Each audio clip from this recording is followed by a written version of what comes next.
লাউ কেটে কিন্তু আমি একদম এক করে দিয়েছিলাম, দেখো কতটাই কমে গেছে, দেখো অল্প হয়ে গেছে। তো দেখো লাউ রান্না করতে করতে কিন্তু একটা জিনিস মনে পড়ে গেল, কেননা আমরা যখন ছোটো ছিলাম তখন আমার ঠাকুমা বলছে, চল তো দিদি লাউটা কেটে নিই। তো আমি বলছি কেন? বলছে চল না, এই গরমে আর ভাল লাগছে না, চল দেখি লাউটা কেটে নিই। আমি বলছি কেন ঠাকুমা? বলছে হ্যাঁ, লাউ যদি খাওয়া যায় তাহলে কিন্তু পেটটা ঠান্ডা হয়। তো আমি বলছি লাউ, এতটুকু লাউ কে খাবে ঠাকুমা?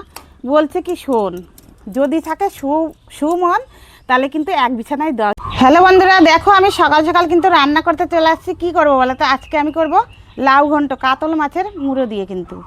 তো চলো প্রথমে কিন্তু মুড়োটাকে ভেজে নেব। বন্ধুরা দেখো, হলুদের গুঁড়ো কিন্তু আমি এই যে দিয়ে দিচ্ছি, নুনও দিয়ে দিলাম, ভালো করে মাখিয়ে নেব।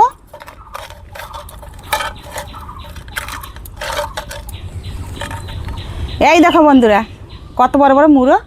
কড়াইতে কিন্তু তেলটা গরম হয়ে গেছে, আমি কিন্তু দিয়ে দেবো।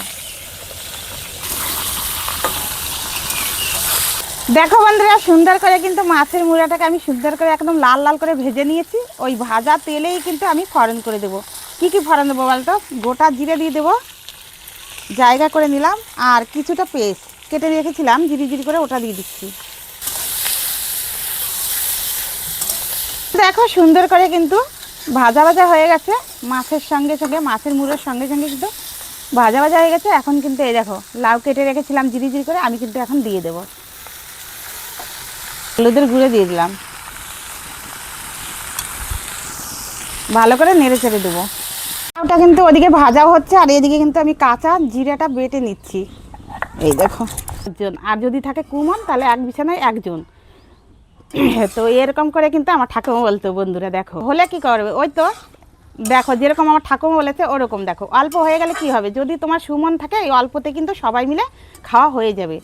তো চলো দেখো, আমি কিন্তু এদিকে কিন্তু আমি কাঁচা জিরাটা বেটে নিয়েছি, ওটা কিন্তু এখন দিয়ে দিচ্ছি। দেখো আজকে কিন্তু বড় জমে যাবে।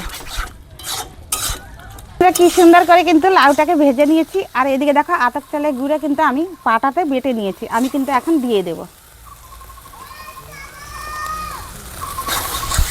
ভালো করে নেড়ে চেড়ে দেবো।